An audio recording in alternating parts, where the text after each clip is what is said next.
Oh my god. All right, guys, welcome to the WAN show, and I'm down a pair of earphones for monitoring, so technical difficulties abound. We've got a great show for you guys today, though. There is a ton of fantastic news. I'm also going to have some early thoughts on the Droid Turbo, which is the phone that I have just started using as of last night, and I'm pretty darn impressed with so far. And of course, he's going to talk about Oculus, because the Oculus excitement fairies visited in the night and told us that the retail version is coming soon. So let's go through what our main topics for today are. There's, of course, a ton of news from Blizzcon, and not just like Hearthstone, now with tablets. I mean, they have that too. Yeah. But there's other stuff. Now you can use your Gmail app with any email service, including ones like Hotmail, who completely lacked apps for years and years and years and years and years and just generally kind of suck as a mobile experience. Now you can just use the Gmail interface. Woo! Yeah, Google can have your data without even storing anything on their servers now. They can just skim it and let someone else deal with that problem. That's right. Zalman is bankrupt. Or maybe. Yeah, something's going on. Anyways, and just as like the trustiest Steam machine you could ever possibly imagine, get the pun? Anyways, Ubisoft keeps on digging and was able to push through the news of their horribleness through all the mess of BlizzCon news, which is A lot. impressive. And important stuff. I'm not even mad. That's just amazing. It's just like, wow, good work. You are at an impressive level of stuff. That is really good. Good work. All right, so let's roll the intro here. Let's see if it's set up correctly, because I didn't do it. There's sound. All right. Okay. Now, shoot, I forget which one of it was. One of our sponsors asked very nicely to go first, so it's going to be a 50-50 coin toss at this point, because I don't know who it was. I don't know which one.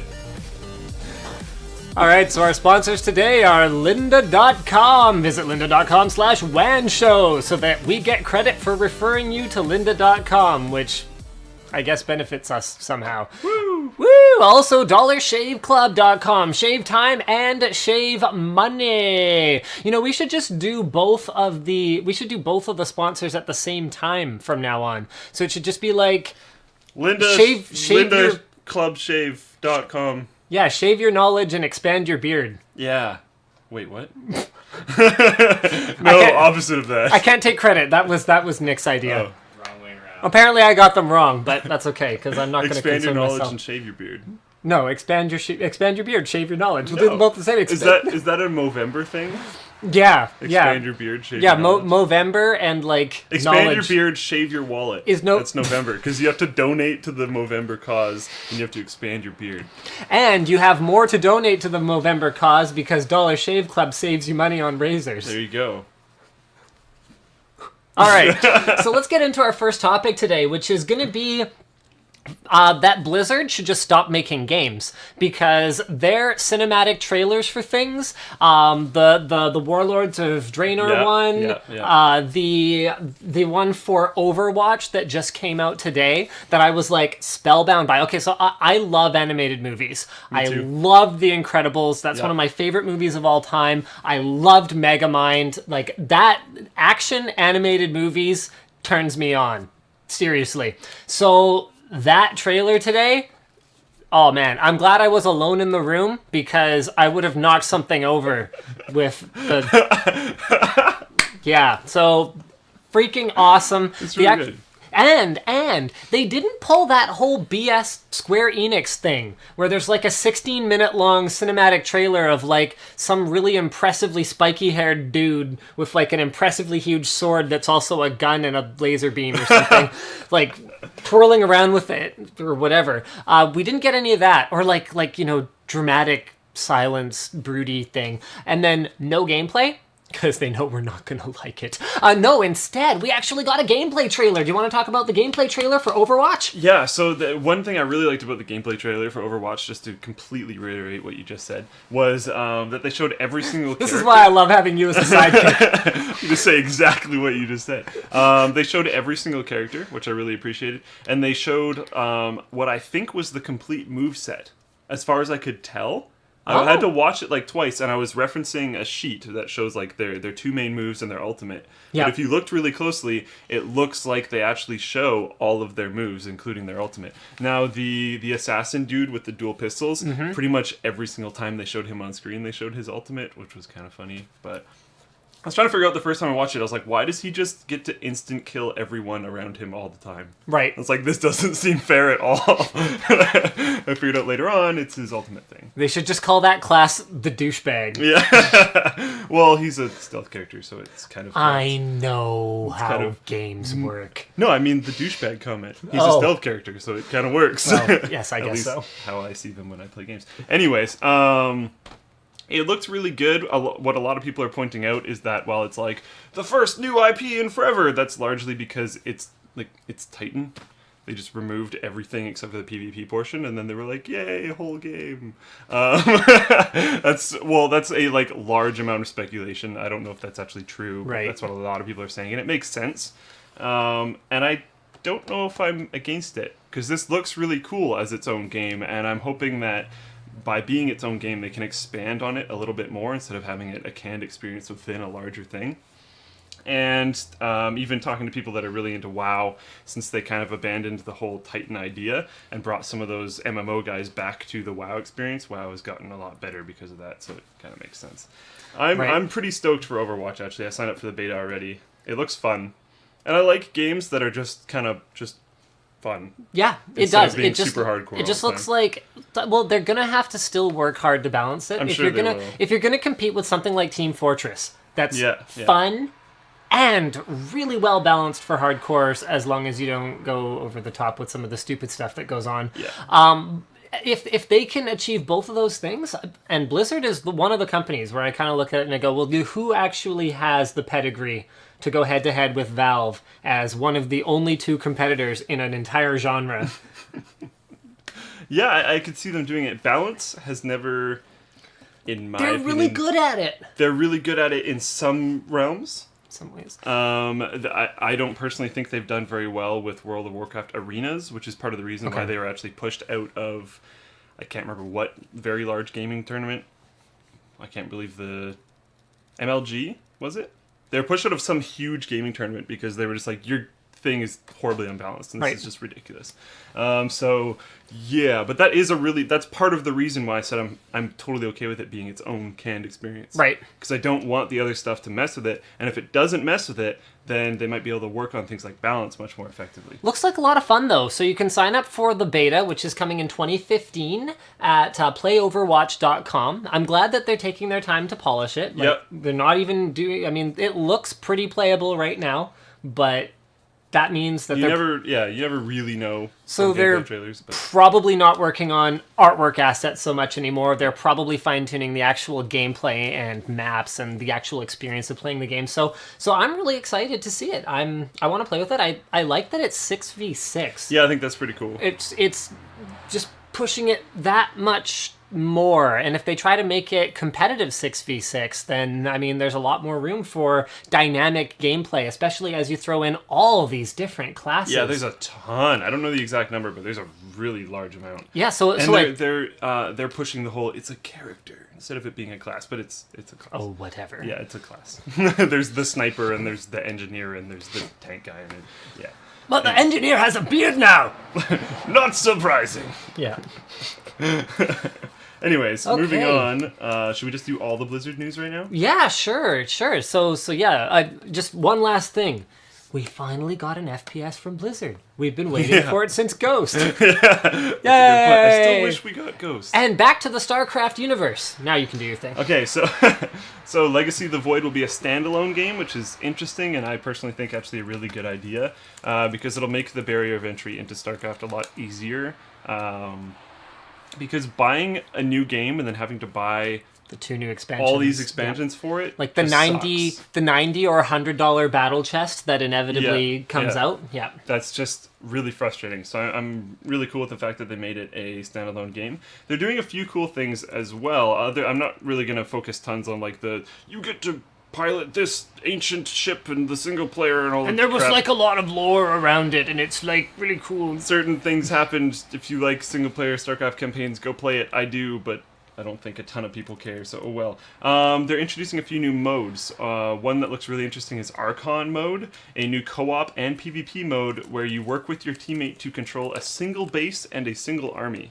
So it's two people controlling one team, essentially. That sounds like a lot of fun. I actually think so as well. Again, I'm really stoked. For people who are new to the game, that kind of thing could be a legitimately entertaining way to play in a game with your buddy who's like way better. I've forced it before because I love this idea. I've gone into a 2v2 and essentially like we've rushed and essentially sacrificed one of our guys. Right. And then just given control to the other guy. Right. And then one person manages the base and the other person manages the army. And by being able to quite literally be in two places at once, it can make two players that would be fairly mediocre into like actually a super player. Really good player. Right. Yeah. And it's interesting to see how that plays out. So it's really cool that it's actually a game mode now. Yeah, I'm gonna have a lot of fun with that actually. Yeah. I will play that game mode. It's probably the only thing I'll care about because I like RTS games. I enjoy them, but I tend to be a little bit of a scatterbrain and a little bit kind of ADD. So I will completely forget about that. 16 units that I queued up, and I'll be in a skirmish or whatever, and I left 16 guys standing next to my barracks. And if you could have just have someone just like pushing units at you while you fight, and you just get completely fight, that'd be fun. And I'm a base micromanager. I like building bases. Right. And I usually just like attacking when I have like a huge army, which isn't necessarily it's not really necessarily a good strategy. No, yeah. And then they have another mode called Allied Commanders, which is another co-op style mode where players join forces through different scenarios and they gain new capabilities as they progress and go forward. And I don't know a ton about that one, but again, it's this like bringing people together. I like RTSs a lot. I like watching 1v1 Starcraft. I'm not a huge fan of playing 1v1 Starcraft. I like playing RTSs on teams. My favorite modes are 2v2, 3v3, and 4v4 because I get to play with someone. So I like that they're bringing out these additional modes. Also, there's going to be a like online dynamic tournament system, which should be really cool, which I'm pretty stoked about because people like my brother, Cold SC, a StarCraft caster, have been pretty frustrated with the like tournament support and team support in StarCraft. So it's cool that they might actually be doing something about it. Also, they're bringing in new units, which is not surprising, and they're bringing back the Lurker, which some people have been waiting for. All right, so then we did promise that one of the things at BlizzCon was going to be Hearthstone with tablets, just like last year. Well, now it's Hearthstone on different tablets. Android tablets. So there's another... Why wasn't this a thing 9 months ago, shortly after the iOS release? I don't know. Should have been a lot faster. I'm pretty stoked that it's finally happening, but it's more of a like, yeah, okay, thank you, instead of like a yay. But they're also releasing a new expansion, Goblins versus Gnomes, so that'll be cool. The previous expansion that they released was actually really fun, so it's cool to see them expanding the game. There's also going to be 120 new themed cards, which is pretty insane. Hey, and you don't have to borrow my iPad anymore. Yeah. Hey, that worked out for everyone. All right, so let's go ahead and move on to our next topic. Intel was caught cheating. Now, is this the second time? Oh, this is, I think or it's like more the than that. whateverth time? Because when I first saw the story, I was like, wait. Okay, there is this was an old article. There was like the big one where there was like allegedly Intel was paying for people to not, or deeply incentivizing their partners to not carry AMD products, and that was, I think that was like HP and Dell or something like that. And this was back around the same time frame, I think a little bit earlier actually. Okay. Whereas this is during the Pentium 4 days, specifically if you bought a Pentium 4 based computer sometime between November 20th in the year 2000 and December 31st, 2001.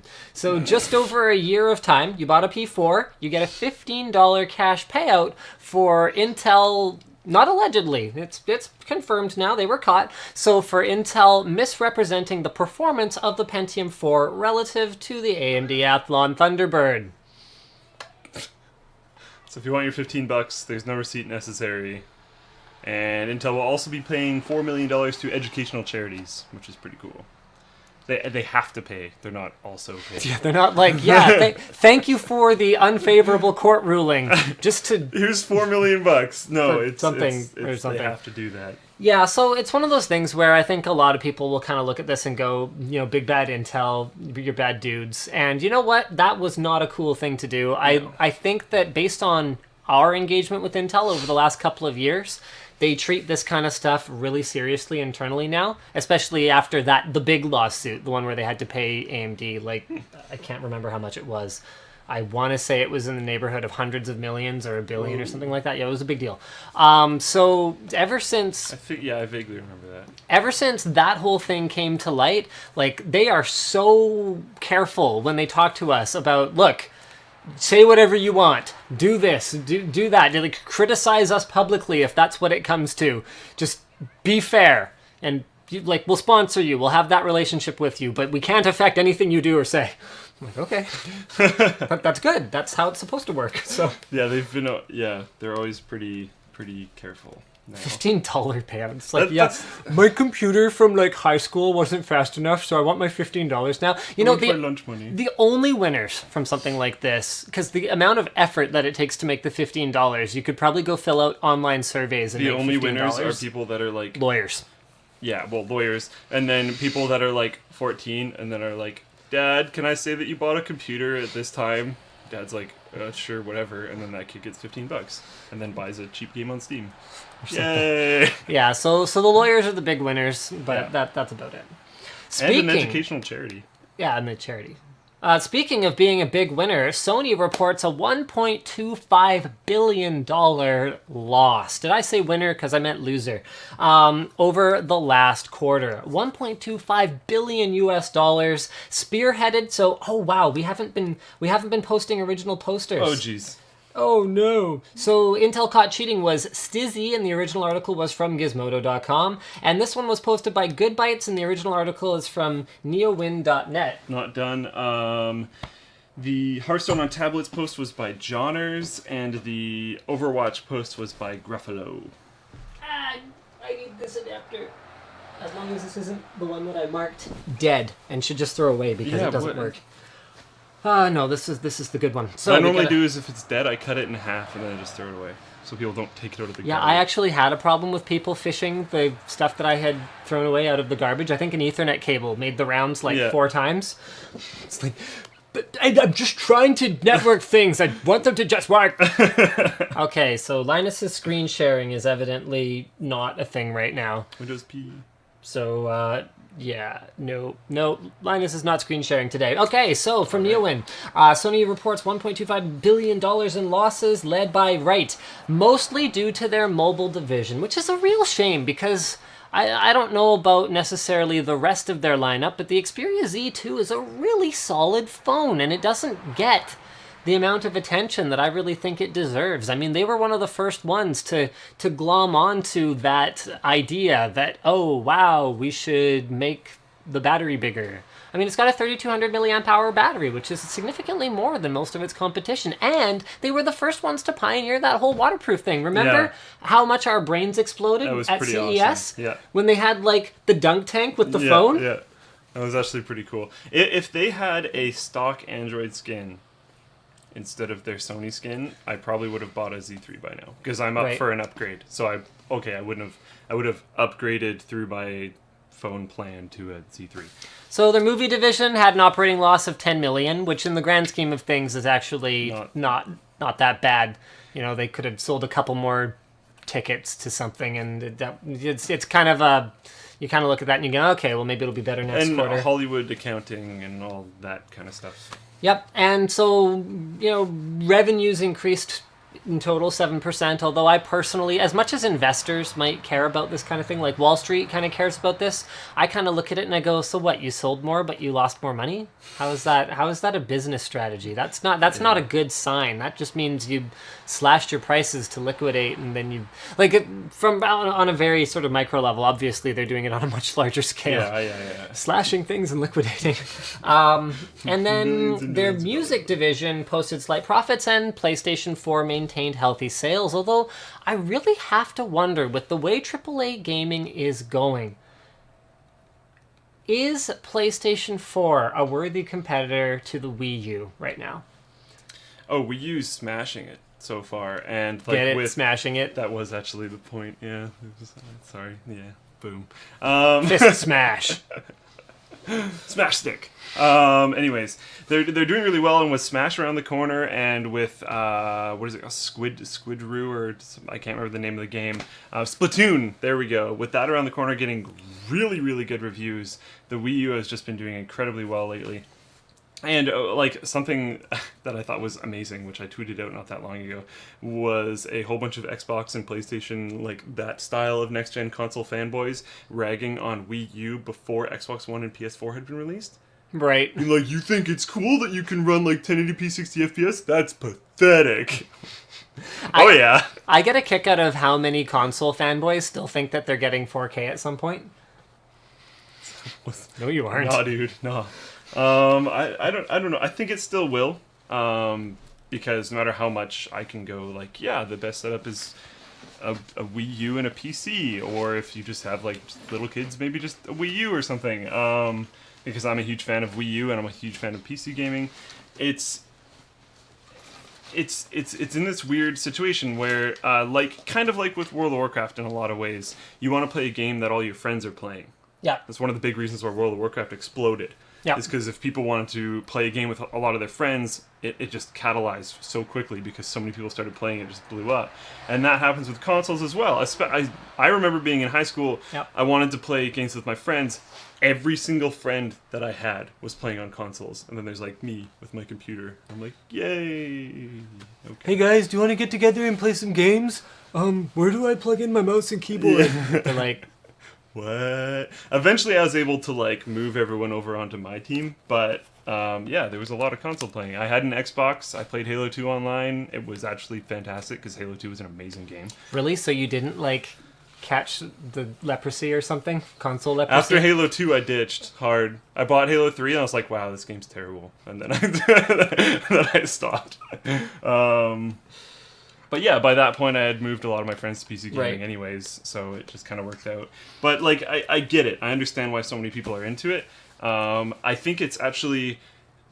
I'm part of that like PC Master Race group where it's like, I actually feel bad for them. Like, I wish their experience was better. Their consoles just suck. But no, if you look back at it, most console releases, they lose money when they sell the machine. Mm-hmm. And then they make money back on games and controllers and stuff. Now they're making money from selling the machine because it's a giant piece of crap.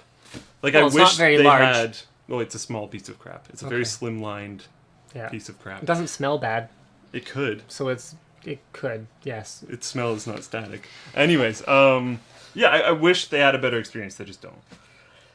Okay. You know what's kind of funny? We have surprisingly few live viewers today, and I'm not quite sure what's going on. Ah, yes, the announcement video on YouTube never went live for some reason.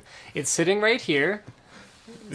Invalid request. Authentication expired. Well, that's clever. Let's go ahead and actually announce that we're live, because that would be fantastic. That's the kind of thing that you should do if you're live and streaming a video. You should be like, yo, dog, I'm live. Y'all should come watch right about now. It's going to be pretty cool and awesome, and can't believe we didn't do this. I sort of suspected something earlier, but then I got all carried away ranting about something, and then I got distracted. So, speaking of ranting about things and getting distracted, HTC's new charger gets your mobile charging up to 40% faster. So it takes advantage, this is not an HTC technology, it takes advantage of Qualcomm's Quick Charge 2.0 technology. So the 1M8, 1E8, 1M8 HK edition, Harman Kardon edition, ooh, it's very special, and the Desire Eye can all utilize this new charger. So they figure the certified charger can restore 60% to a 3,300 milliamp hour battery in just 30 minutes. That's awesome. I like that it's backwards compatible. It's called the HTC Rapid Charger 2.0, and it not only works with the newer devices that support Qualcomm Quick Charge 2.0, but also older devices that support Quick Charge 1.0, albeit at a lesser rate. So if I've actually got at least, you know what? I'm pretty sure the Droid Turbo has a quick charge 2.0, but I also have a 1M8, so we have a quick charger on order already, not from HTC, it's a different one, that I'm going to try out. I'm going to see how much of a difference it makes, because I think that even though we haven't gotten to that revolutionary stage yet where we can charge our batteries in 15 seconds wirelessly, or or we have batteries that last for 5 days at a time or whatever else. That's what I'm hoping for. If I can recharge in half an hour to an hour, let's say, and I can get a full day, no matter how hard I abuse it, out of the capacity of that battery, then that's at least a massive step towards that revolutionary next step. The really cool part, in my opinion, about this, like, you can get 60% in half an hour, isn't even the half an hour part. It's how much that comes down to in like a 2-minute or 5-minute frame. Yeah. The burst, like, oh my god, I need a little bit of battery, but I have can't 7 minutes and 9 seconds before I need to walk out the door. Yeah. My phone is almost dead. Can I get through this date that's probably going to be horrible by texting on my phone the whole time? If it dies, what am I going to do? I'm going to have to actually look at her face, which is horrible. Like that kind of thing, right? Yeah. That would be really helpful. It's a lot of the times if it's going to be able to sit there for half an hour, it's going to be able to sit there for 3 hours. It's going to be able to sit there for more than that. Yep. It's the very short burst charging that excites. So I'm going to use this to segue into my initial thoughts about the Droid Turbo from Motorola. This is a Verizon exclusive device, and honestly, that's the biggest complaint I can come up with about it, is that not everyone everywhere right now can buy it. It's very early stages. I first signed in to my Google account on it 21 hours ago, so I've been using it for very little time, but... Is it Verizon exclusive for the world? Like, no. Is it not coming to Canada? No, I think it's going to be... there's rumors that it'll be called the Droid Max, or the Moto Max, or something like that. So it'll have like a different name. Yeah, so it'll have a different name or whatever, but it'll probably be a very similar phone. Yeah. What's cool about it is, and this is a review unit, so I'm not sure if this will apply to the retail ones, but the Verizon-ness of it is that I can't use MMS. Verizon doesn't allow MMS messages outside their own network, and that's pretty locked. Even after I rooted my wife's Droid DNA, she never got MMS working. So there's that. Limitation number 2 is that it comes with some Verizon stuff pre-installed on it that you can go make a folder for somewhere and hide it. And then limitation number 3 is that when you first put in your SIM, it boots up and says, blah, blah, blah, this is not a Verizon SIM. And then you press OK, and it drops you on the home screen. Nice. So it doesn't. So what I'm hoping is everyone will be able to buy one, even if they can't necessarily get one with a carrier subsidy, because the 3,900 milliamp hour battery in here, they're claiming 2 days. That's Motorola's sort of quote: is we want you to get through 48 hours per charge. And I'm gonna go, you know what, phone enthusiasts? Yeah, it ain't happening. It's not gonna be 2 days unless you were already getting 1 2/3 of a day out of an Xperia Z2. You're not going to get 2 days out of this because it's like that much more. But what I want from it and what it looks like I'm going to get is like 1 tank day. Like no matter what I do to it. So today I am hitting it as hard as I can. Like I used my GPS navigation to go to work and back. So that was a total of an hour today already. No, more than that. About an hour and a half. That used to kill. My phone used to die from full to 0 completely on one direction of that trip that you just pulled. So I've had music running all day. I've had the screen brightness just kind of managing itself rather than doing anything special with it. I've had Bluetooth on. I've had everything on, and I've been constantly on it. I've been doing all my emails and all my prep for WAN show I did on here instead of on my computer. And I'm still at 37%, and I'm tethering to my laptop throughout the entire WAN show. Like, I'm trying to throw a worst-case scenario at it, and if it can make it through this day... And he's leaving the screen on this whole time. Yeah, with even...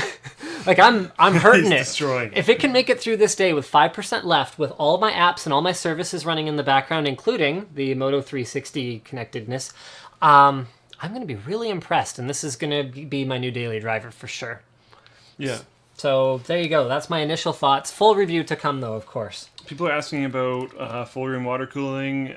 It'll come. It'll come. I have a post in the water cooling section about it. It'll be on the way. And then mineral oil. We have like a Monday night. Monday night. Okay, yeah, Monday night. It's on the schedule. It's actually edited now.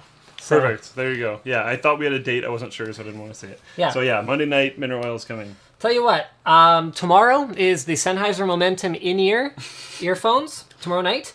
The following night is LG's Curved Surround Part that'll 1. be cool. And then the night after that is Oil Cooled Part 2. Which should also be really cool. So it's all going to be really good stuff for the next few days I here. haven't even seen Oil Cooled Part 2. I'm excited. I watched number 1 and I was like, wow, that was really cool. And I was like, wait a second, I was in that. Yeah, I was there. Yay!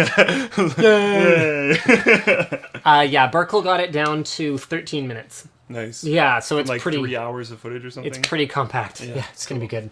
All right, so speaking of things that are going to be good, oh my goodness, this is freaking awesome. Oh, yeah. Now you can use your Gmail app with other email accounts. Like, I don't know about you guys, but I still have a hotmail.com account that is tied to so many things that it's just way more work than it's worth because, you know, some site will, like, change their domain and send me a notification about it at some point, and I'll have, like, something or something, and it'll go to that email address. But I hate the Hotmail interface or Outlook or whatever it is they call it these days. Yeah. Absolutely hate it. Being Especially able the to mobile one. use that through, yes, especially the mobile one. Being able to use my Gmail app for that, yeah. Which means hopefully eventually inbox? Maybe. This isn't Inbox. No. We have to be very clear about that. New Gmail app, which I actually just started using. It just rolled out to me. I updated to it. Has a very different look and feel to it. It has that, what are they calling it? Material design? Yes, I think so. Yeah, material design kind of look to it, which is just, I don't care. So everything's kind of in the same place. Some stuff's round now. It's like, okay. Yay, curved edges. So there's that. It's going to match better with the upcoming Android Lollipop. But the new Gmail is completely separate from Inbox, which I got an invite from someone, and thank you so much for that, but it hasn't been very useful for me because I use my corporate account as my primary email, and corporate accounts are not able to get in on Google Inbox yet. But you have been using it. You want to talk about it? Yeah, I use both. I actually mainly use my corporate account as well, but I use my personal one because I have taken all of my like Hotmail accounts and stuff that he was talking about, old accounts that are linked to too many things to get rid of, and I've ported all of them through that one remaining personal account that I have. So I'm using that one for like 6 different emails essentially, and so I actually use it. I got the invite from the same person he did, and it's kind of great. The email reminder thing is fantastic because like my mom will send me an email about some family gathering thing that I like really need to pay attention to, but I got it at 2 p.m. on a work day. Or I'll send you an email at 3 in the morning that you'll and that will get buried by other random crap by the time you actually arrive at work. So being able to... Yeah. And like I might have received it at 3 in the morning and I'll be like, oh, this is important. But starring things in Gmail puts them below your important, and I just forget about them forever. Yeah. Which is not helpful. So now I can be like, remind me, and at this specific time, or like later today or whatever. So with, say, work emails from Linus, I'll be like, remind me at like 10 a.m. or something, like in the morning once I'm at work doing stuff. And with emails from like my mom, I'll be like, remind me at like 7 or 8 when I'm home and doing random stuff. So I find that really, really helpful. I like the reminder system. It's great. Or remind you on time. It'll put reminders of anything inside your email inbox. So when you go to check your emails, you're like, oh, I remember this now. It's actually a lot more helpful than just setting random timed reminders, because you might be able to remind yourself earlier and that'll help you prepare, yada, yada, yada. And it's very, very easy to get through stuff like Amazon plugging you with emails for toasters because you bought a toaster 6 months ago and it thinks that you need 40 more, because it'll bundle things in sections, say promotions. You can jump into promotions, read all the titles, and it'll give you a little bit of a blurb of the email as well, which should be able to explain what it's all about. So I'll see like Amazon, like any Steam stuff, Uplay, all that kind of stuff all dumped in one spot with different sales and whatnot. I'll scroll through it all and be like, wow, I don't want to spend money. Checkbox, they're all gone. It's very easy to really, really quickly get through those types of emails, which is really helpful. All right. So let's go ahead and move on to our next actual topic, because I think we kind of got distracted a couple times there in the last little bit. HP and HP and Microsoft are dropping the hammer. No, they're dropping a bomb, lowering the boom, and they're doing something with a hammer, because Chromebooks may not make any sense to me anymore. This looks really compelling. So they've launched the new HP Stream lineup that includes the Stream 7, the Stream 8, the Stream 11, and the Stream 13. So the 7 and the 8 are tablets. The 7 is a 7-inch Windows tablet at $100. Now, they're not really saying anything about specs. We do know that it's an Intel-based solution, so probably some kind of super low power Atom thing, or even something else. Not 100% sure what it is. Probably Atom. And then the 8 is an 8-inch Windows tablet at $150. So this was originally posted on the forum by Top War Gamer, and the original article here is from The Verge. And this is where things start to get crazy. The Stream 8 comes with 200 megs of free LTE data each month with no contract. And right now, presumably through T-Mobile. Now, I've been saying for a long time that I think that cloud storage is super cool, except for when you're on mobile and you're using a lame-o data limit. Well, now, okay, you're not going to be transferring like movies to and from your cloud storage. Videos will pretty much be a no. With 200 megs. But if we're talking about a tablet that's going to be used predominantly for work, well, that's lots for the odd text document and some pictures here and there. And that sounds fantastic, especially when I throw in this next little bit, which is that both tablets get a year of Office 365, 1 terabyte of OneDrive storage, and 60 minutes of Skype calling included in the purchase. Actually kind of awesome. That's like, I wonder if you break that value down, what that totals. I wonder how close that is to the total cost of the actual device. I think for the 7, that costs more, like sticker price. So you might as well just buy a 7 if you're going to use all those things. If you're going to use those services. But which I could see happening. I pay for an Office 365 account. Yep. It's awesome. I love it. The way it works now is... I really like the graph creation, and I'm probably going to switch Office 365 just because they look better. And whenever I create graphs, they don't look as good anymore. Yep. Office 365 is really great. And I hope that they move Windows to something like that, because I think that personal licensing makes a lot more sense than device licensing in the modern world, where my device is very interchangeable. I mean, I can switch over to a new phone within about, an hour of dinking around and changing desktop wallpapers and ringtones and stuff. So the device is not the important thing. The important thing is me. I'm allowed to use Google Play Music and Office and Windows or whatever else. And wherever I happen to be, that should be where all of my stuff is. And this is that. This looks fantastic.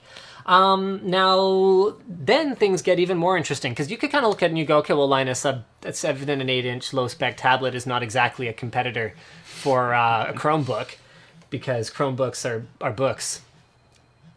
They're not books, they're laptops, actually. But the point is not necessarily the 7 and the 8. The point is the Stream 11 and Stream 13. So the 11 is an 11.6-inch laptop with an HD display at $200, and the 13 is a 13.3-inch laptop that has an option for touchscreen, also assumed to be an HD display, priced at $230. Both using dual-core Celerons with fanless designs, 32 gigs of flash storage, and both come with a free year of Office 365. Wow. That's kind of awesome. You know how you said the book thing? Well, laptops aren't technically tops either. Like spinning tops. Get it? Get it? Get it? Get it? That joke was tops. Get it? They're not. Oh. All right. Yeah. So let's just move on now. So you know what? We gotta Twitter blitz this, guys. Chromebook or Stream? We want to hear from you guys, and maybe, I know it's 140 characters, but give us a couple thoughts about why. Because you look at Chrome OS, and you kind of go, okay, well, I can run a Chrome browser, and I can run all my apps, and that's cool, they're in my browser. But I've never liked that experience personally. No, it's awful. I've never been interested in a Chromebook. Look, I'm trying to present it as if I actually think it's a good idea. Okay. Okay. So Chrome OS. So you got your and you know what? When I did try to use it for a little while, whenever I had internet connectivity, it wasn't that bad. But the Chrome experience relies on connectivity. Everything runs in this browser, and Office 365 doesn't care. And well, you can use Google's stuff offline and then sync it once you reach a connection again. Like they do have answers to that. But the truth of the matter is that Office 365 is a paid solution, and Drive and Sheets and whatever are not a paid solution, because A paid solution One is is a lot better. One is just a lot better than the other one. I'm honestly, I like Google Docs because of some of the collaboration stuff that allows us to do. Very cool. But a lot of the times, if it's just something that I'm only going to be working on and not other people, I will use local solutions like Word and Excel because Google Docs is They're not just that great. better. Yeah.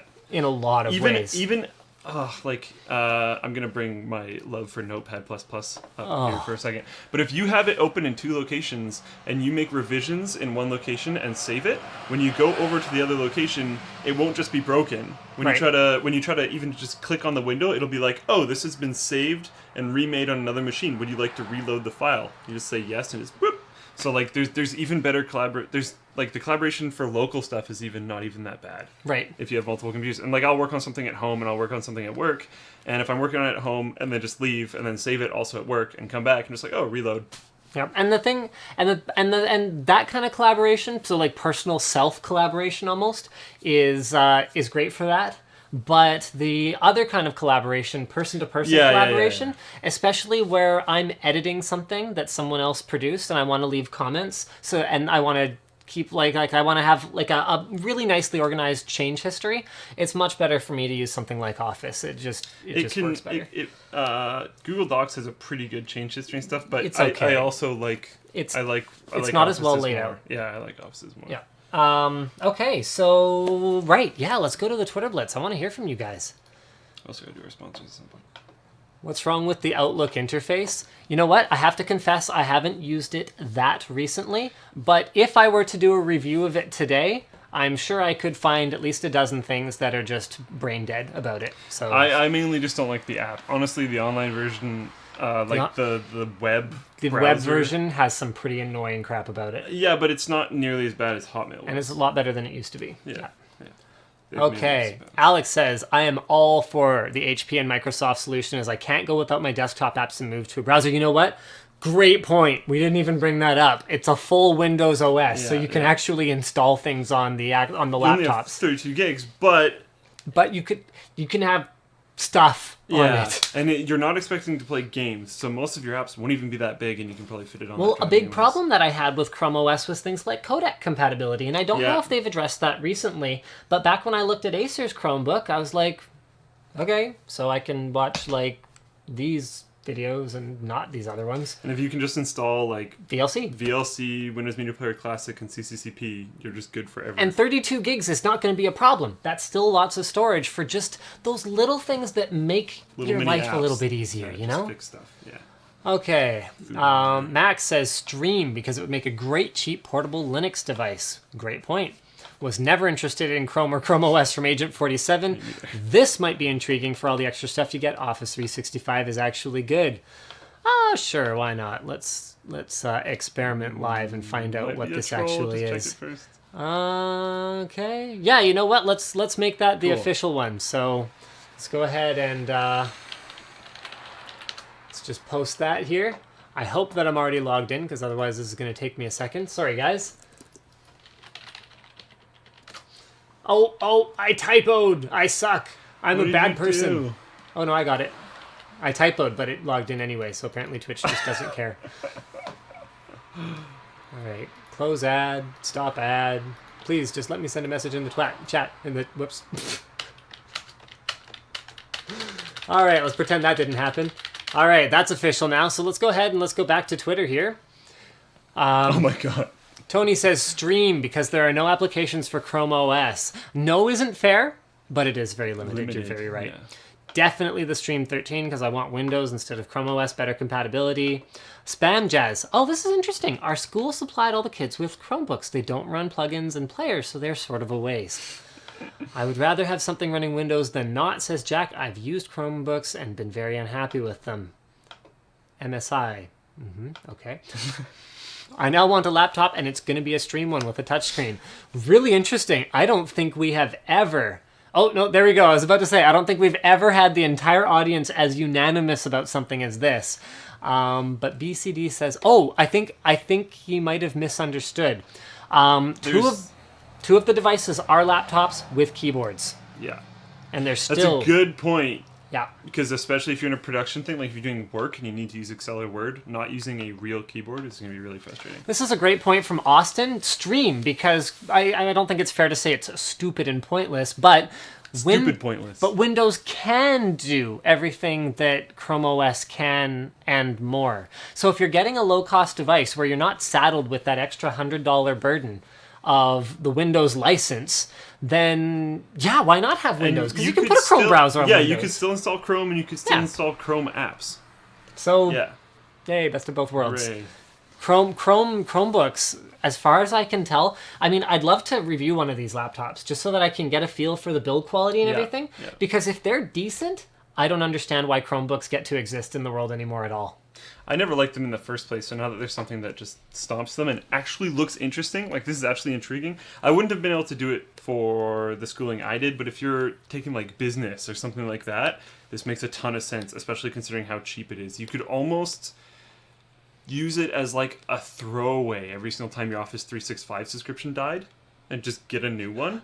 And it would almost and flip the old one. Yeah. And it would almost be like more cost effective than just buying like $1,000 laptop and carrying that through school, because it's actually cheaper, and you could just try to sell off your old ones as you went through, and you'd have a constant Office 365 subscription, constant updates really on your Skype payment, and what's the other one? Drive, a terabyte of... Yeah, OneDrive. So you'd constantly have a terabyte of drive, constantly have Office 365, which you'd be paying for anyways, constantly have Skype stuff, well, not constantly, have a fair amount of Skype time, and then a brand new laptop every single year, and it's still cheaper than buying one $1,000 laptop. I can always count on you to give me the like supremely cheap bastard perspective on things, can't I? Knowing me, I would just buy one of them and then carry it the whole way through.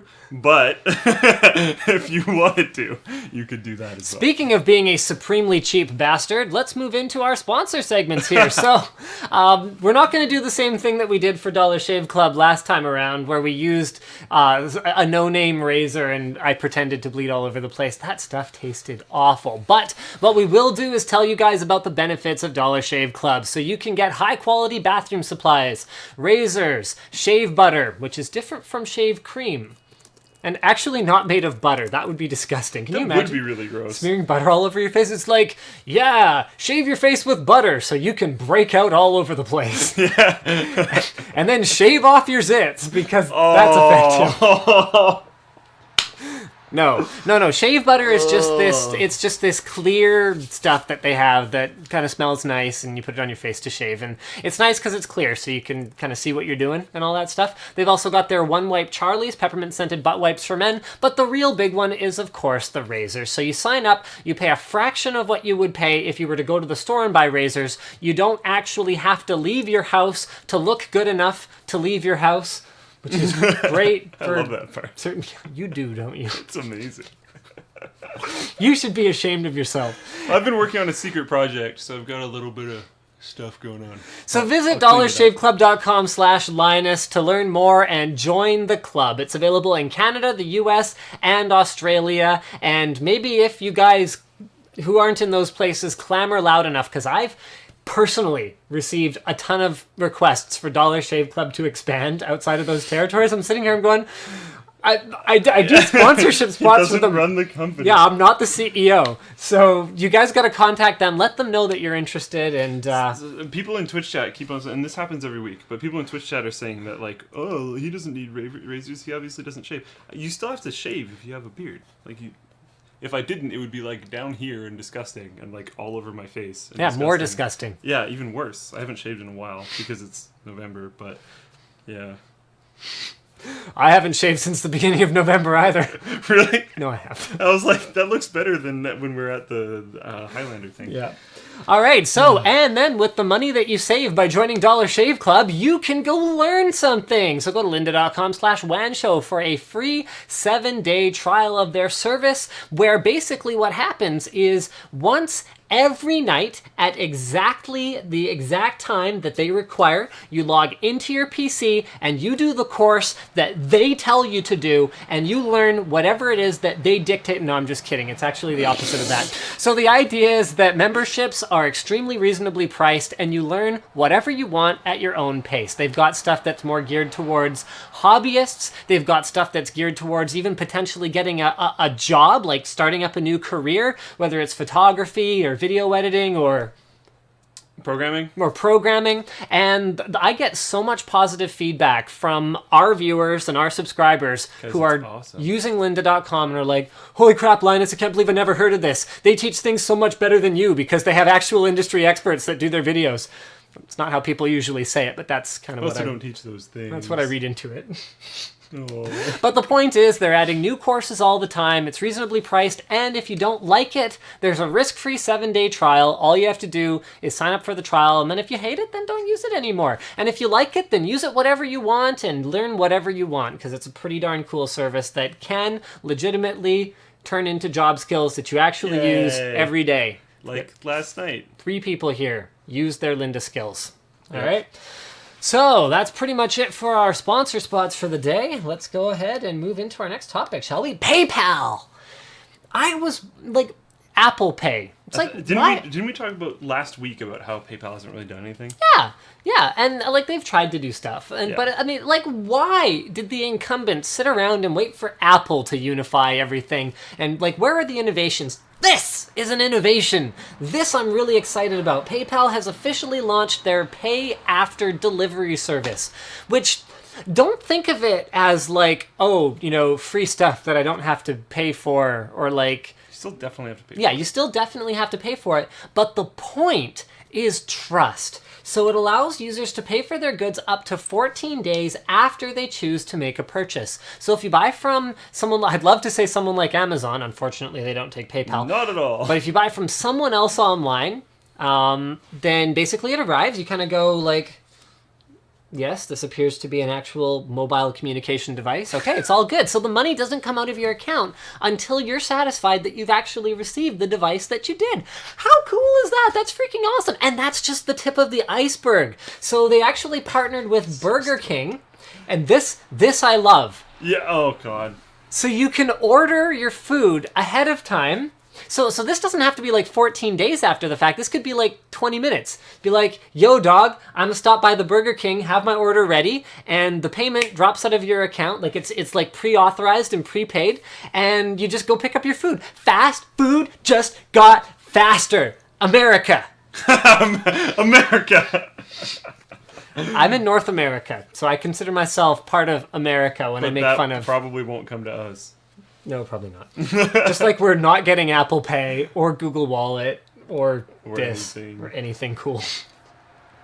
Yeah, I kind of, like, I felt, like, really sucky because we're doing a fast as possible over on the Tech Wiki channel about Apple Pay because I think there's a lot of confusion out there about it. And so I just, like, I kind of run through the basics. And then at the end, I was just kind of tempted to say, like get a little Canadian flag or something, be like, but none of this matters to me because Apple Pay is like, it's only speculation right now. Apple won't comment on it, but the speculation is that it's like a year plus out for sure. Oh my goodness. Even though the technology, it's like the phone, and this is not an Apple phone, but I hope you guys get my point. The NFC chip is not revolutionary. No, at all. And that's where a lot of the confusion about Apple Pay versus Google Wallet comes from, where people kind of go, oh, well, why is Apple getting so much attention and support for this? It's the same thing as Google Wallet. It's not. On the back end, it is not the same thing. So Apple needs to build those relationships with the financial institutions, which are very different in Canada from the US, in order to actually enable it and provide the service here. So yeah. So there you go. I'm excited about this PayPal thing 5 years from now. Whenever it Speaking of 5 years from now, originally posted by Tech Dreamer, By the way, Tech Dreamer was also the one for the PayPal one, and it was Top War Gamer for the HP Stream one. We've got so much amazing news this week. This week's actually quite good. Go with this one. Okay, so Oculus news, although not hugely Oculus news at the same time. No, a lot of people are freaking out about this because he's like, it's months away, not years. Although the speculation... That could still mean 11 months or 15 months. Yeah, the speculation for a long time has been late 2015. So this isn't actually... Like, I was like, yeah, because this is more of a confirmation. Okay. Which is great, because I'm not super into rumors. So this is actually coming from him, which is awesome, because now we know it's coming then. But I think when the CEO says it's months away, I think the implication is not 11.9 months. No. I think the implication is... Because when you say months... Well, he says many months, I think. Yeah, it's months, not years away, but many months. So he does mean quite a few. I still think it'll be like Q3, probably Q4 2015. But yeah, I'm super stoked. If you haven't seen the new prototype that they've released, it looks a lot wider. It looks like they've probably messed with the aspect ratio a little bit, which could be really cool. They're still talking about how keyboards, mice, gamepads are all not really up to the job, and neither is like super basic gesture control. He says they're urging larger companies not to rush their products out and to try and just make the best solution they can and then release it, because they don't want to like murk the waters with crappy products, essentially. Yes. They don't want to spoil the awesomeness that is VR right now. It has killed technologies in the past. Yep. It's killed VR in the past. Yep, it has. More than once, actually. Yeah. So I think they're trying to make sure that other companies don't ruin it for all of the companies that are trying to do it properly. Not just Oculus, but all the companies that are trying to take their time and properly release these products, because they are extremely new and people are going to potentially get extremely motion sick. We all saw Lou when we were trying out the roller coaster stuff. Yep. When he tried the last one, he was like, no, I'm done. Almost immediately. Yep. He couldn't handle it. It's just, and it's going to hit people randomly. And certain people will feel it a lot more than others, and it's not going to be like, oh, I'm a big, tough dude, so I don't get motion sickness. Like, that's not really how it's going to work. And it'll be different things that hit different people. Like, I was able to handle the rides, but in Kokiri Forest, when I fell off of a cliff, the way that the camera was controlled by my fingers, but also by my head, was just... It felt like someone took my stomach and wrung it out like a dishcloth all of a sudden. And it took a while of like, oh wow, I better not touch that thumbstick, to have it settle down again. So it's real. It's a real thing. It's real, like you just definitely said. It totally affects people differently. Some people can like be standing up facing backwards during a roller coaster ride and not care, and then go through something like you did and be like, holy crap, that's not okay. So yeah, we need to be careful, but it's coming soon, which is really cool. I've been playing a little bit of X-Wing lately, because I was just like... You had your stream? Holy crap. Oh, terrible story. My Top Gun joystick. Oh no. Last night. Oh no. I was kind of too excited, and I had my son on my lap. Oh no. So like, I was kind of awkward, and I was going around, I was dogfighting with a TIE fighter, and I was like, pew, pew, pew, snap. My trigger button snapped inside the housing. It's a clean break. It sounds like it might be repairable. It's a clean break. Okay. And I think that the solution is going to be one of two things, or both. So maybe as a temporary fix, what I can do is, because super glue never works for something like that. But what you can do, what I've actually had a lot of success with, is a thin needle and heat it up with a blowtorch, red hot. You position it in the right place, you glue it together, and then you actually stab through the break from different angles, and then you kind of melt around the outside and smooth it. Yeah. I have found that has held up almost as well as the original strength. Welding. Yeah. So like kind of like plastic welding. Yeah. So I'm going to try that, and then if that doesn't work, then someone in Twitch is going to be like, "Oh my god, that's not welding at all." But like we know. Yeah. So then I'll figure out a way to 3D print one. Yeah. And then that'll make my Top Gun joystick even cooler, because I can get like a bright orange or like bright pink trigger on it. So that'd be sick. I was so sad, because I was like, I thought you were gonna telling me that story. I thought you were gonna like snap it off the base or something. No, I was like, oh my god. No, but I was upset because I was playing with my son and he was enjoying blowing up the bad guys. Yeah. He hasn't. This is only the second time he's actually seen a game being played. Like, I don't really do the whole lots of screen time with them thing. I don't really believe in it. I think little kids should spend most of their time in reality. But he was really enjoying it, and so I never game with speakers anymore because usually he's sleeping. So we had the speakers on so he could actually hear the voice chatter over the radio and like pew pew pew pew pew pew pew. And he loves the Star Wars movies. He's only seen them once. Again, not a ton of screen time with him, but he had a Darth Vader plush from when he was very little, and I have the most adorable videos because we used to play this game with him when he was really quite young, where I would lift him up and I would say goodnight monkey, and he had like a vinyl monkey sticker on his wall, and say goodnight giraffe, and there's like a giraffe sticker, and he would like say, and so he'd be all happy and he'd be like yeah, and so say goodnight, and then I'd say goodnight Darth Vader, and he would squirm and try to get away from him because he had like a voice thing like yeah. And so I played it a couple times, and it's amazing how the psychological fear that goes into something like a costume design goes so much deeper than that character did bad things and is therefore scary. That mask is frightening, even without the voice, and even without the actions of blowing up the planet Alderaan and forcing Leia to watch. Like, even without that, it's terrifying. So he didn't like Darth Vader for a long time, and I would do it to him all the time because I thought it was hilarious. So every night before bed, it'd be like, say goodnight, monkey? Say goodnight, Darth Vader? No, Darth Vader. No Darth Vader. And I forget where I was going with this. Right, so he really liked the Star Wars-y-ness of it as well. So that's this became a long rambly story. I liked it. I thought that was cool. Intel. We're finally getting some details, and this was posted by Tech Fanboy about the upcoming LGA 1151 and Z170 chipset. Yeah. Really, 170? It's like, this is what Intel does when they run out of numbers. Like, okay. And LGA 1151, they're going to run out of numbers between 1,150 and 1,159.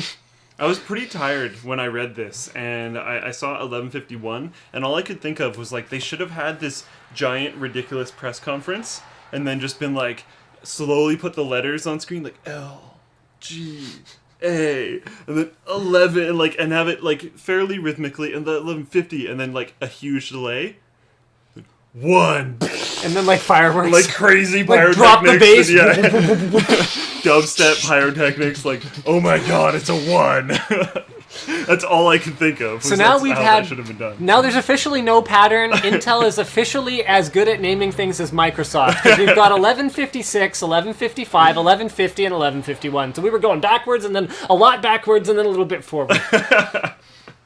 Ridiculous. So to be clear, guys, that's not because it's the number of the socket, it's the number of pins in the socket. Yeah, so yeah. Get it. Yeah. But it's going to support both DDR4 and DDR3 memory, which is pretty cool, but not at the same time. You'll have to choose. Yeah. And, I mean, guys, basically it's going to come down to, this is like a stepping stone one. Yeah. Just like how the 925 chipset supported both DDR1 and DDR2.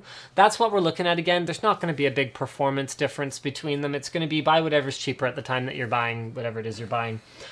The new chipset supports single by 16, dual by 8x, or a single 8x and two 4x PCI Express 3.0 slots. I really hope that NVIDIA at some point revises their SLI guidelines so that we can have triple SLI on 8, 4, and 4. Mm-hmm. But I also kind of understand why, especially if what I suspect they're doing is doing more communication over the PCI Express bus is actually happening. Yeah.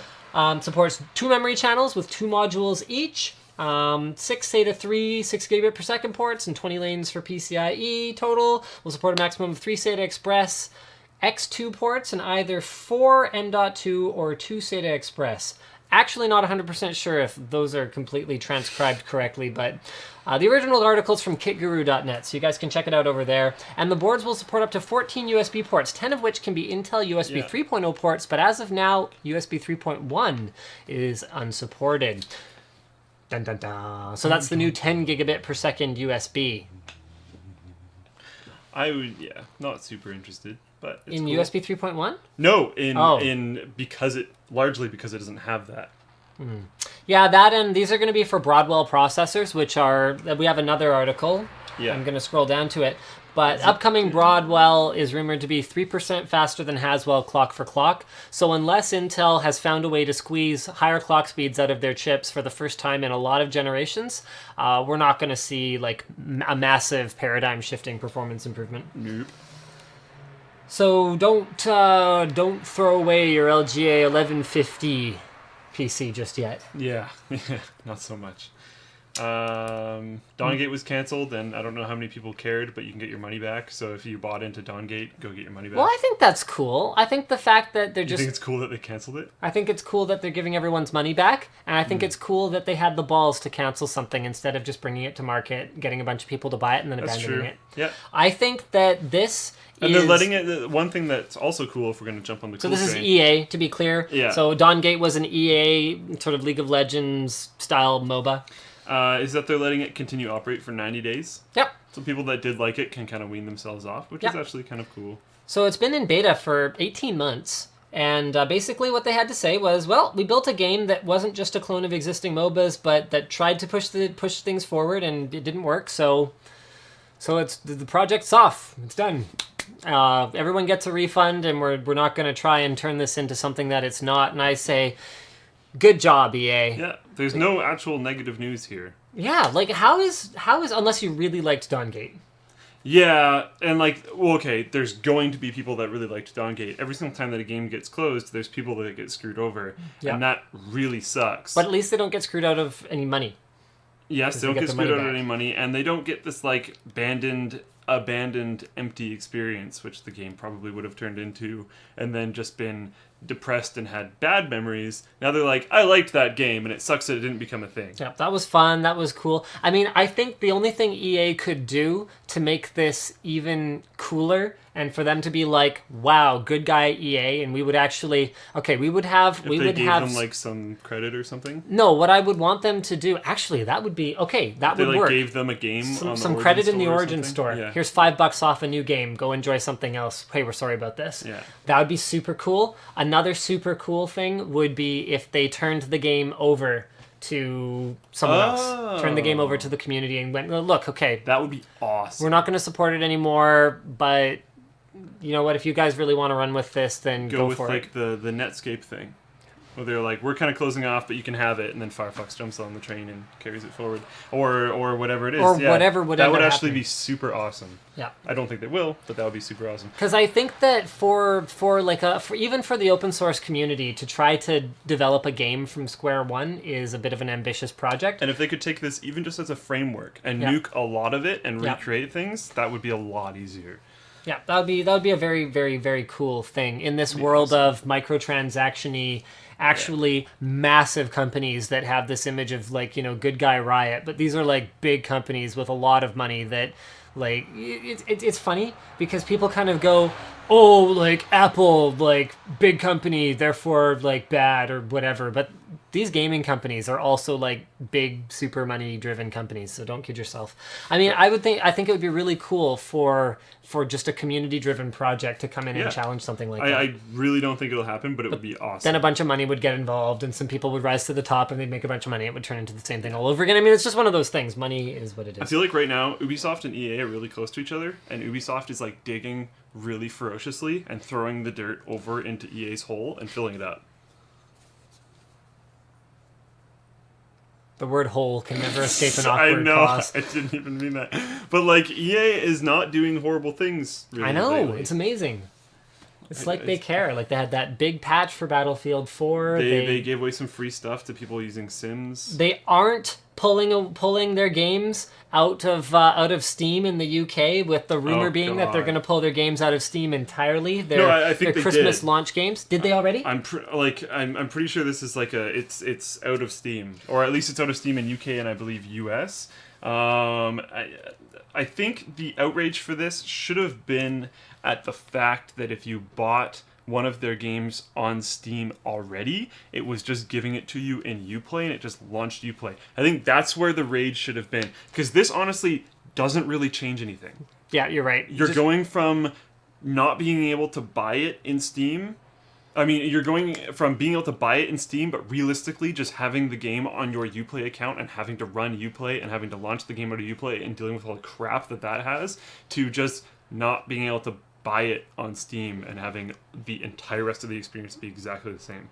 So I think the rage should have already happened, and it should have been from the forcible use of Uplay, and this should have just been piled on top of that, because that was super annoying. Because the conversation that we had... Double DRM is lame. And yes, bad. It is really lame. It's like Games for Windows Live, that whole stupid thing with... Remember Batman Arkham Asylum? How unless you... like how you could get stuck, and it never got patched, to my knowledge, until they finally just got rid of Games for Windows Live entirely. But you could get stuck in a loop where you would sign into Games for Windows Live, and it would reboot the game, and unless you did something, it would make you sign in again and reboot the game again, and you could do it over and over and over again and never sign in. I got that game for my brother for Christmas, and he never ended up playing it, not because he didn't want to play it, but because he couldn't. Did he run into that problem? Yeah. Like, it's just... I forget what the solution was. I haven't touched the game in a long time. It's just, it was so much work, and eventually he's just like, whatever. I don't have that much time to sit down and play games, because he worked a lot at the time. Well, he still does. So he's like, I'll just play something else. And all right. Sucked. So there were rumors floating around that Zalman filed for bankruptcy. However...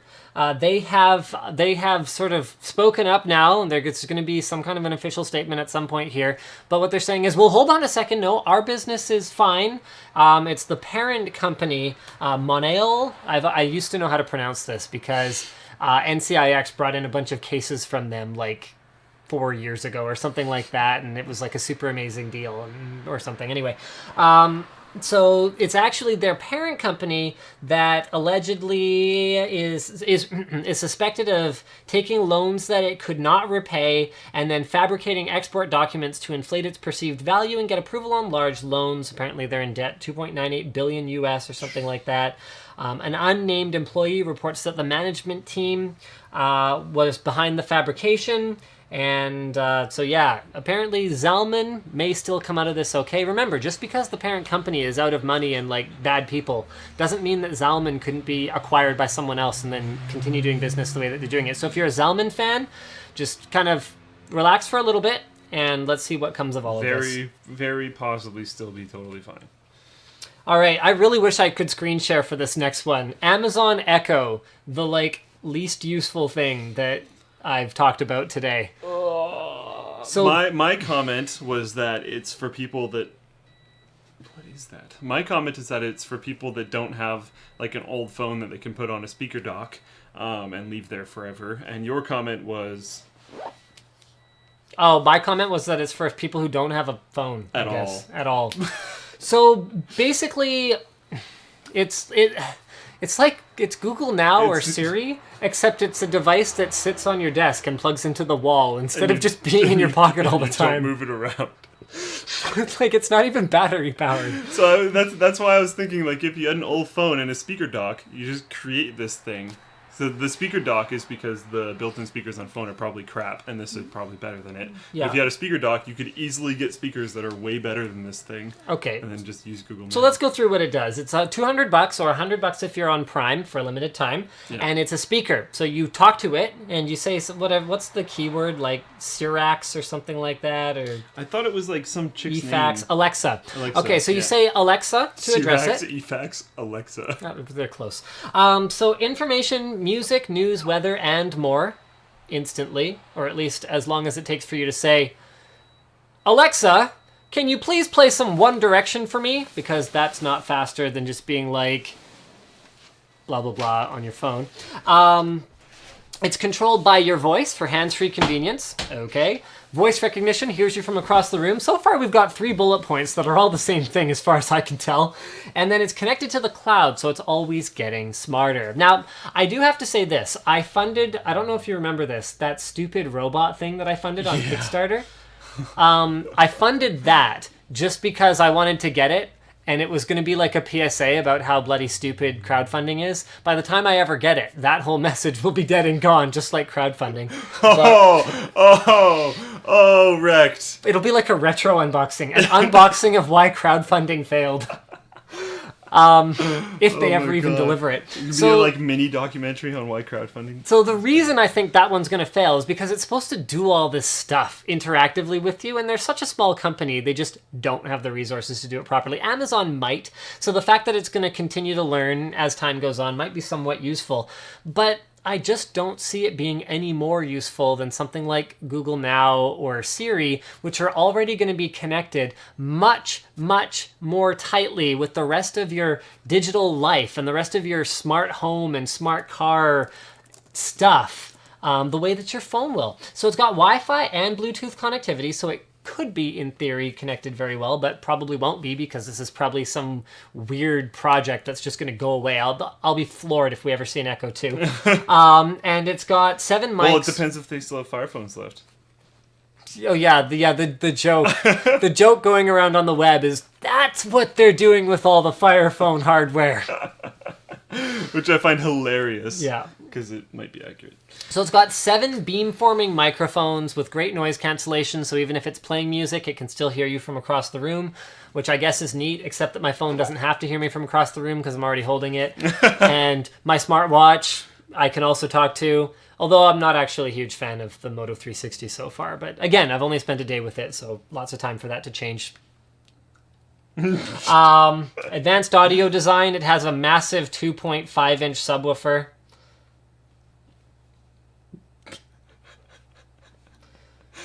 I'm a huge proponent for voice control stuff.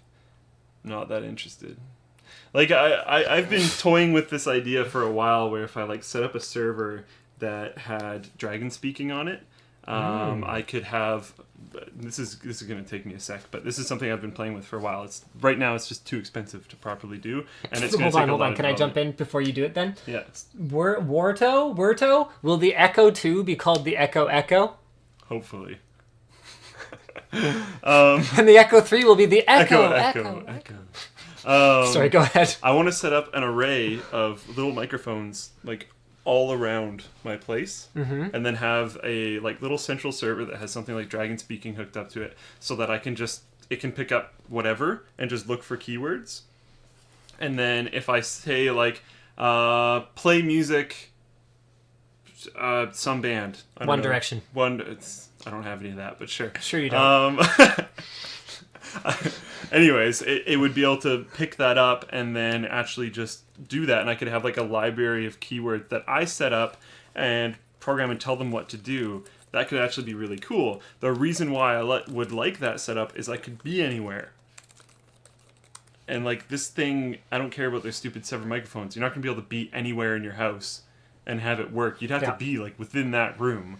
Maybe you don't have to be as close to get your phone to work, although to be completely honest, if I just talk loud enough, my phone can usually pick up if I call for it. That's how I find it sometimes. This is one of those products that I just don't get. Because, like, the cynic in me, if it was a company that's smaller than Amazon, I would kind of go, okay, they're trying to fund the next wave by selling a bunch of these things that ultimately they have to know are going to be useless. Yeah. Because ultimately, so let's look at the 5-year, the 10-year outlook. You know, when you've got your Nest thermostat and you've got your self-locking, what is it, Genie door? I forget what that smart door lock is. And you got all this crap, and your house starts to get way more smart and way more connected with Internet of Things stuff, just kind of naturally over time, because it happens no matter what you want. Because ultimately, you're gonna go to Best Buy one day to buy a dishwasher, and it's gonna be $20 more for the smart connected model, and you might as well just get it.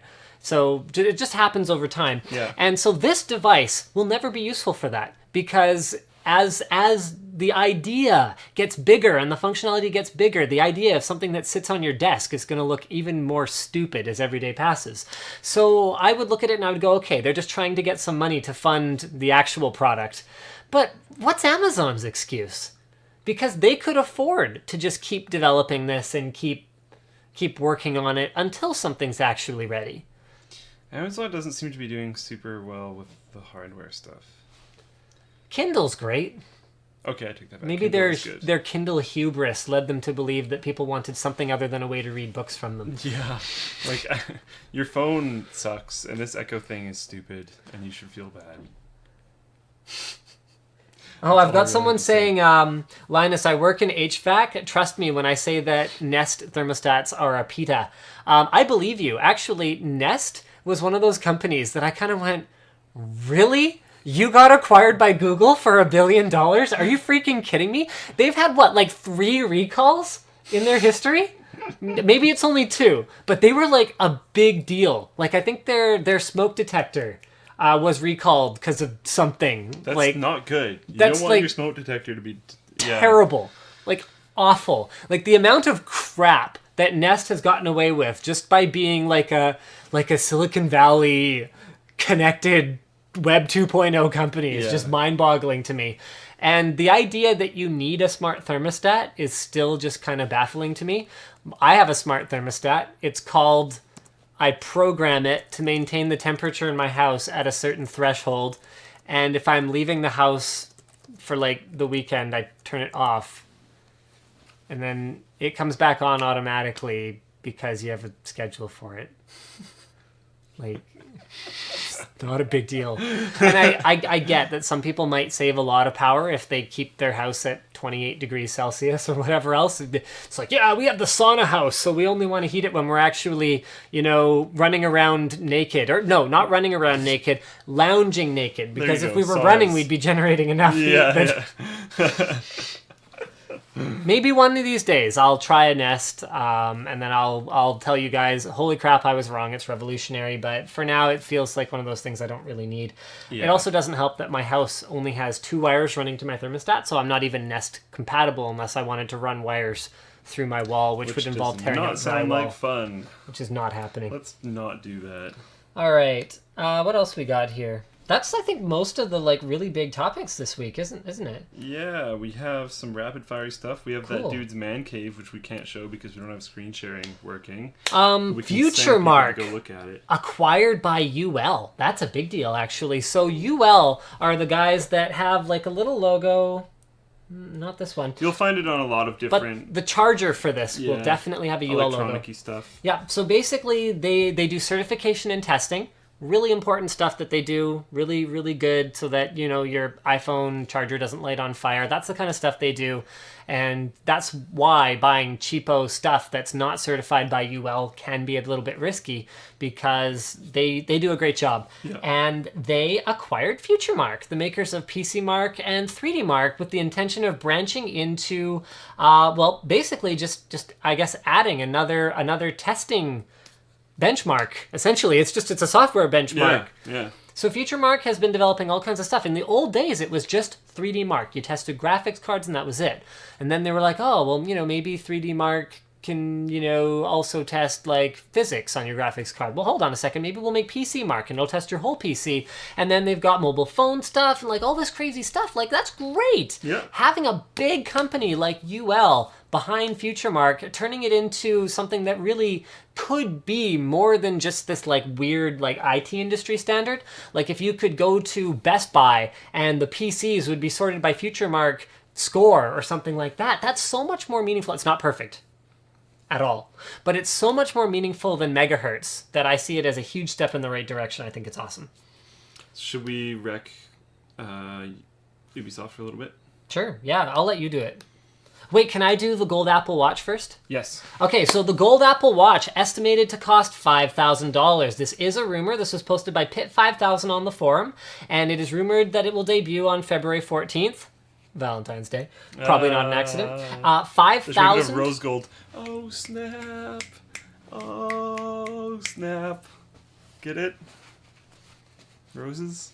Oh, I thought you meant rose because the price went up a lot from what people thought it would be. Oh, snap.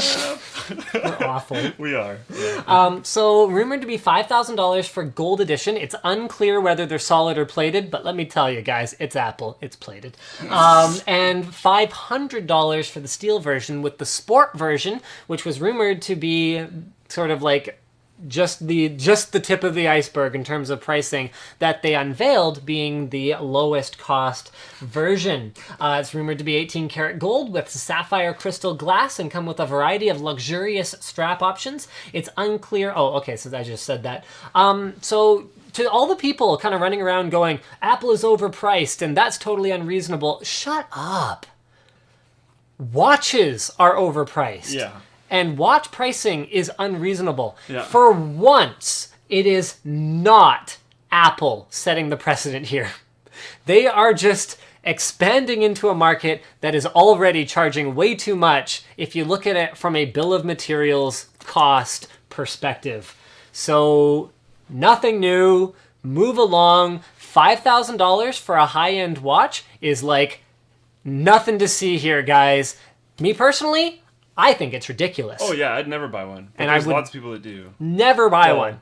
But Lots is relative. But. lots of people do. In fact, even like otherwise like normal people who have real jobs might own a Rolex because that particular status symbol of a watch is very, very important to them. The one thing that I have to say about this is Apple, do this right.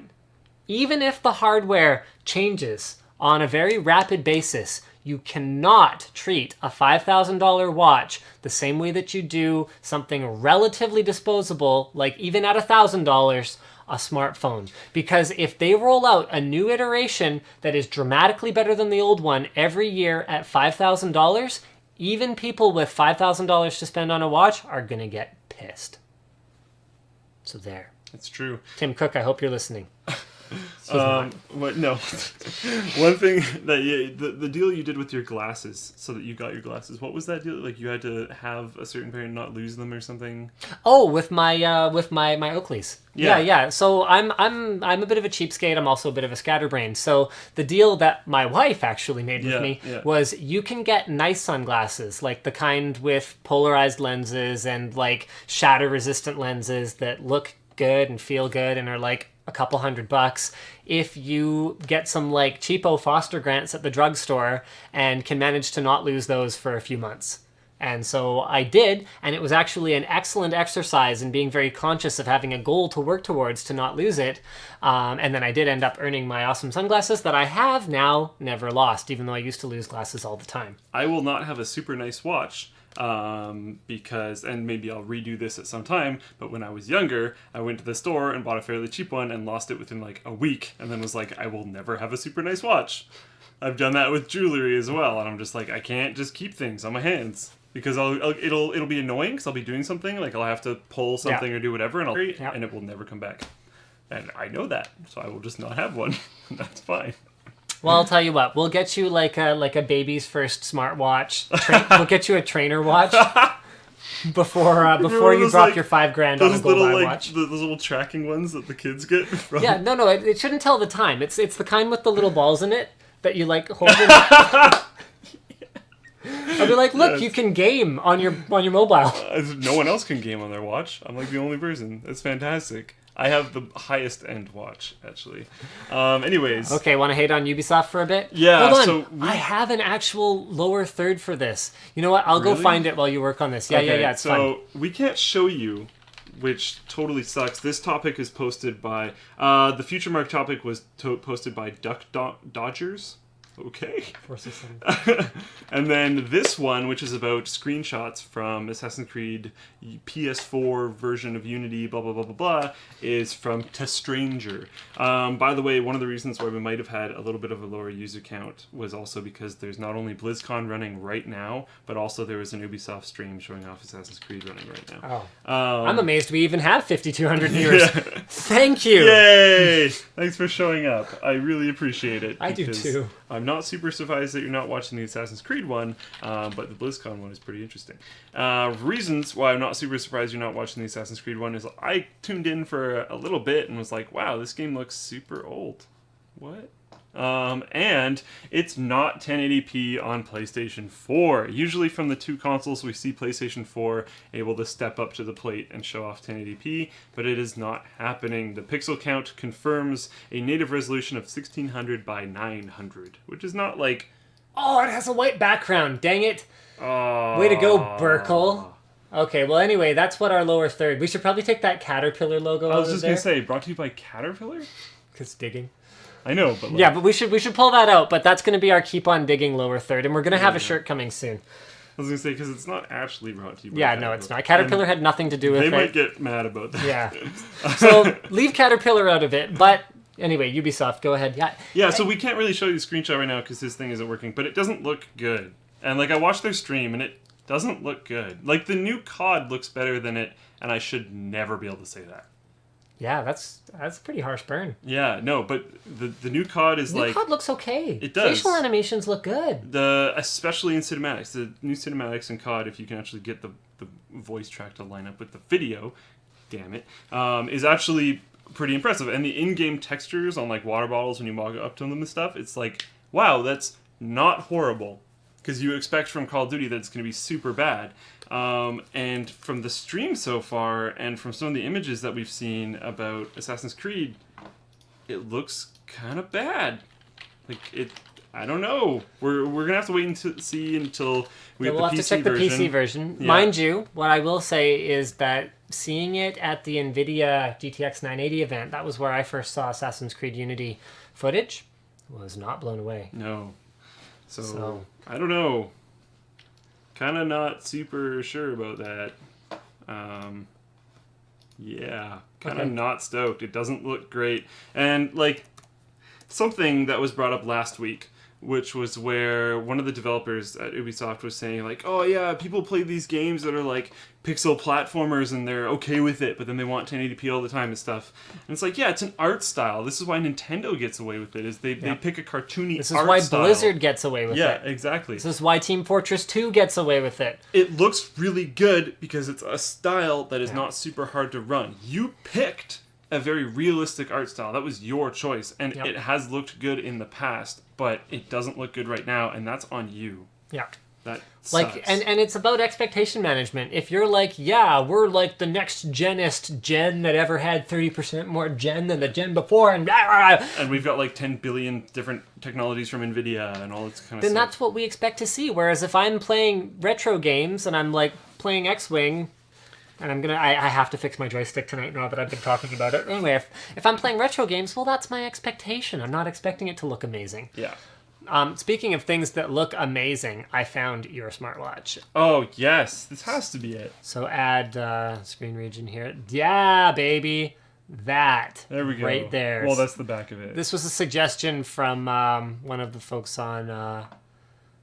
there we go. Oh, yeah. That's beautiful. Pink Snoopy. Pink Snoopy for $3.81 United States. It's 7% off. 7% off. Free shipping to Canada, and it's $3.80. That's ridiculous. I know, right? What site is Isn't that this? amazing? Deal Extreme. Oh. Deal Extreme's amazing. It's the best place to get, like, obscure batteries and stuff. Yeah, that's cool. And then one that I didn't actually think was that big of a deal, but I it just is thought it was kind of funny, is that Ubisoft is partnered with, let me see here who it is, because it's not actually in the title. I think it's Gillette. It says Edge. Is that a company, or is that... Edge. Edge is the company? Yeah, I think so. Is it? I don't even know. Or it's like a model or something. We're kind of Dollar Shave Club guys. Yeah. Some other shaving product. I think they're called Edge. I don't know. It's shaving cream. Anyways. You get a sword, some armor, and an assassin's hood. Yeah. So... okay, hold on. I will let you talk about this. Okay. Hold on for a minute. Does the style of the hood make it an assassin's hood? Or does the person wearing it make it an assassin's hood? So you could have, like, a bonnet, and it could be an assassin's hood? If it's being worn by... An assassin. Right. I think so, yeah. Whoa. It should be a bonnet.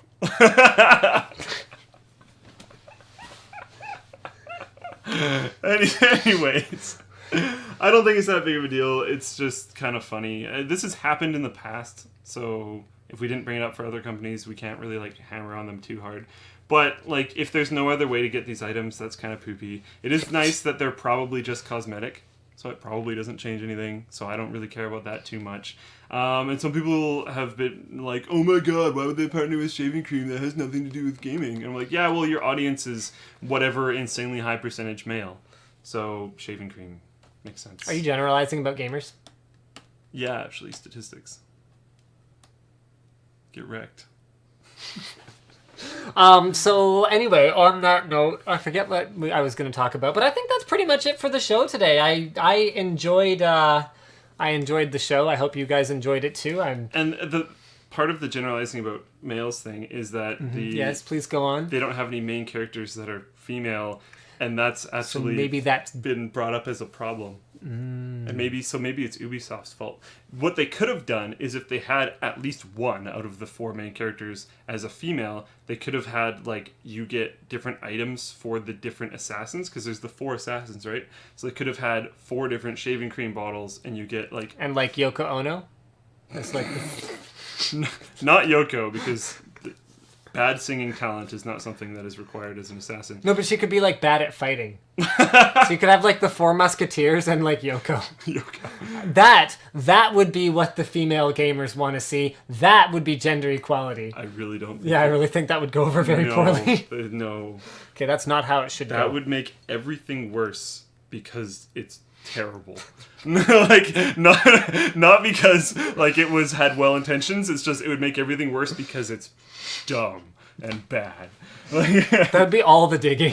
Yeah, that would be a terrible idea. But yeah, I think it would make sense. Say if they had 2 male assassins, 2 female assassins, if they had 2, like, Edge whatever male version, and maybe if Edge has a female products. I don't know what Edge is. Everyone's just talking about Yoko Ono in the chat now. I still don't understand how John didn't tell Ono not to shave. They're feminists? Oh, no, sorry, that was 2 different comments. It moved. Didn't tell Ono to stop her yelling. Sorry, sometimes the chat moves as you're reading, and it... Sorry. I think we're done here. Guys, thank you for watching, and we'll see you again next week. Bye.